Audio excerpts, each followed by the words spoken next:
अभी अभी राहुल गांधी को चुनाव आयोग ने भेजा नोटिस और कहा कि अगर फर्जी वोटरों का नहीं देंगे सबूत तो फिर राहुल गांधी पर हो सकती है कड़ी कार्रवाई। जिसके बाद विपक्ष के नेताओं में सियासी घमासान मचा हुआ है। दरअसल दोस्तों, आपको पता होगा कि इस समय देश में सर्वे चल रहा है फर्जी वोटरों का, जो कि हमारे देश में ऐसे लोग हैं जो मृत्यु हो चुके हैं या बाहरी देशों से जबरदस्ती बसाया गया है, और वही लोग हैं जो वोट देकर किसी एक पार्टी को जिताकर और देश में बवाल मचाते हैं। इन सब मामलों को लेकर चुनाव आयोग ने कुछ दिन पहले यही कहा था कि देश के हर एक गांव, हर एक जिले और हर एक राज्य में वोटरों का सर्वे होगा और वेरीफाई होगा। अगर इसमें कोई नहीं पाया जाता है तो फिर उसका नाम वोटर लिस्ट से काट दिया जाएगा। अब इस बात को लेकर कुछ दिन पहले ही राहुल गांधी ने एक बयान दिया था और कहा था कि चुनाव आयोग उन सब लोगों का नाम काट रही है जो इस देश में जीवित है और जो इस देश की नागरिक है।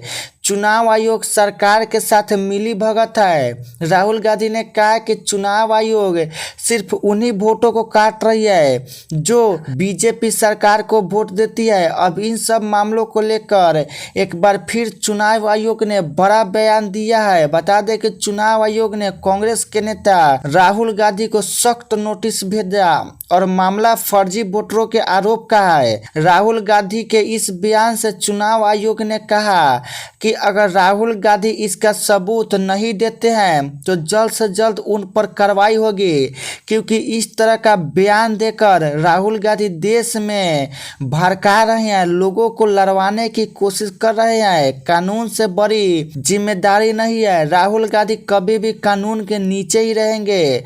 अगर राहुल गांधी सबूत नहीं देते हैं तो उस पर कानूनी कार्रवाई होगी, जुर्माना भी लगेगा। राजनीतिक हलकों में इस नोटिस को लेकर हलचल मच गई है। कांग्रेस के कुछ नेताओं का कहना है कि चुनाव आयोग बीजेपी के यानी कि मोदी के दबाव में ऐसा बयान दे रही है और राहुल गांधी हमारे नेता है, हम राहुल गांधी को कभी चुनाव आयोग के कदमों में झुकने नहीं देंगे। तो दो पार्टियां और दोनों की अलग अलग विचार। फिर आपकी क्या राय है कमेंट में ज़रूर बताएं।